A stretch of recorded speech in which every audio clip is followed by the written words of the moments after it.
চাঁপাইনবাবগঞ্জের কিরণগঞ্জ সীমান্তে অনুপ্রবেশ করে আম গাছ কাটা, সাউন্ড গ্রেনেড ও টিয়ার সেল নিক্ষেপের ঘটনাকে ক্ষমাসুন্দর দৃষ্টিতে দেখতে বলল ভারতীয় সীমান্ত বাহিনী বিএসএফ। আজ শনিবার দুপুরে বাংলাদেশ ঢুকে আম গাছ কেটে নিয়ে যাওয়ার চেষ্টা করে বিএসএফ ও ভারতীয়রা। খবর পেয়ে স্থানীয়দের সাথে নিয়ে বিজিবি এই কার্যক্রমকে রুখে দেয়। এই ঘটনাকে কেন্দ্র করে সেখানে বেশ উত্তেজনা দেখা দেয়।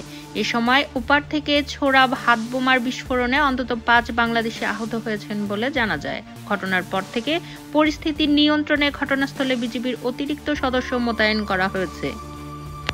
এ ঘটনায় বিকেল ৪টার দিকে বিজিবি ও বিএসএফ এর মধ্যে পতাকা বৈঠক অনুষ্ঠিত হয়েছে। বৈঠক শেষে ৫৯ বিজিবির অধিনায়ক লেফটেন্যান্ট কর্নেল গোলাম কিবরিয়া বলেন, আমাদের চৌকা এবং কিরণগঞ্জ দুটি বিজিবি ক্যাম্পের মাঝামাঝি স্থানে ১৭৭ এর ৩S বরাবর বাংলাদেশি কিছু আম গাছ ছিল। বাংলাদেশের আম গাছ কাটতে নিয়ে ভারত ও বাংলাদেশের নাগরিকদের মধ্যে উত্তেজনার সৃষ্টি হয়।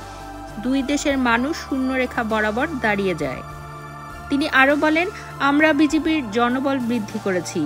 বিকেল ৪টা ১০ বিজিবি ও বিএসএফ ব্যাটালিয়ন কমান্ডার পর্যায়ে পতাকা বৈঠক হয়েছে। বিএসএফ এর পক্ষ থেকে দুঃখ প্রকাশ করা হয়েছে যে গাছগুলো কাটা হয়েছে, অন্যায় হয়েছে। তাদের পক্ষ থেকে তারা এটা ব্যবস্থা নেবে। সম্পূর্ণ বিচার না হওয়া পর্যন্ত আমরা মাঠে আছি। কেউ যেন শূন্যরেখা অতিক্রম না করে। উত্তেজনাকর পরিবেশ প্রশমিত করার জন্য আমরা প্রস্তুত আছি। বিজিবির পাশাপাশি দেশপ্রেমিক জনগণ আমাদের পাশে আছে। এদিকে স্থানীয়রা জানিয়েছেন, বিএসএফ ও শতাধিক ভারতীয় মিলে বাংলাদেশ সীমান্তে অনুপ্রবেশ করে ১২ থেকে ১৫টি আম গাছ কেটে ফেলে। পরে বিজিবির টহল দল মাইকিং করে স্থানীয়দের সহযোগিতার আহ্বান জানান। এ সময় স্থানীয়রা বিজিবিকে সহযোগিতা করতে সীমান্ত এলাকায় ছুটে আসেন।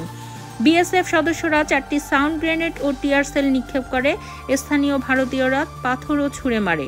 অন্যদিকে বিজিবি ও স্থানীয়দের প্রতিরোধে ভারতীয়রা কাটা গাছ ফেলে পালিয়ে যায়।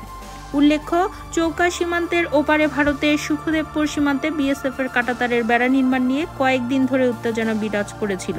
তখন চৌকা সীমান্তে বিজিবি ও বিএসএফ এর মধ্যে ব্যাটালিয়ন কমান্ডার পর্যায়ে পতাকা বৈঠক হয়েছিল।